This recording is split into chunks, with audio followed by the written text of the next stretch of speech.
Hello and welcome back everyone to my class. আজি মই তোমালোকৰ লগত মানৱ প্ৰজনন চেপ্টাৰটোৰ পৰা কেইটামান খালি ঠাই পূৰ কৰা আলোচনা কৰিবলৈ লৈছোঁ।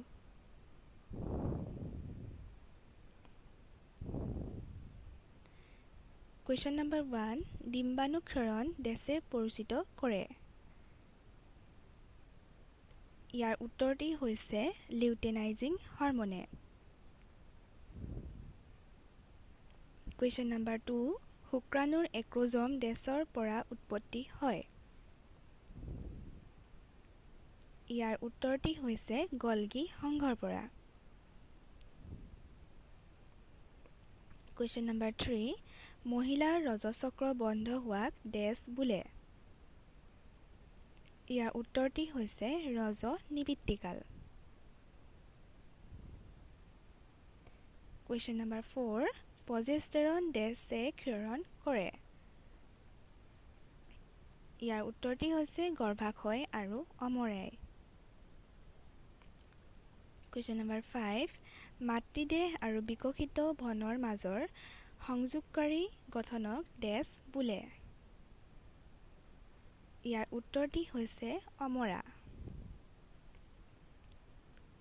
Question number 6, পুৰত ফলিকুল এটাৰ পৰা ডিম্বাণু ওলাই অহা প্ৰক্ৰিয়াক ডেছ বোলে।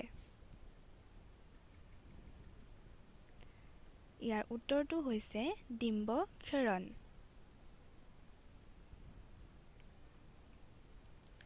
Question number 7, স্তন্যপ্ৰায়ী প্ৰাণীৰ শুক্ৰাশয়ৰ শুক্ৰাণুবোৰক পুষ্টি যোগান ধৰা কোষবোৰক ডেছ বোলে। ইয়াৰ উত্তৰটি হৈছে চাৰ্টলি কোষ। Question number 8, Y ক্ৰমোজমত থকা জিনসমূহক ডেছ বুলি কোৱা হয়। ইয়াৰ উত্তৰটি হৈছে SRY।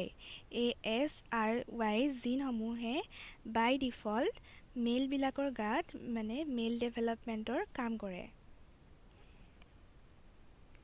Question number 9, শুক্ৰাণু কোষৰ অগ্ৰভাগক ডেছ বুলি কোৱা হয়। ইয়াৰ উত্তৰটি হৈছে এক্ৰজম। Question number 10, জনন কোষৰ অংকুৰণ অধিচ্ছদক ডেছ বুলি কোৱা হয়।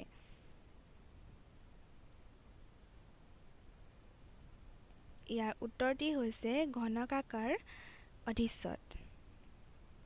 আজিৰ ভিডিঅ'টিত ইমানলৈকে আলোচনা কৰিলোঁ। ধন্যবাদ।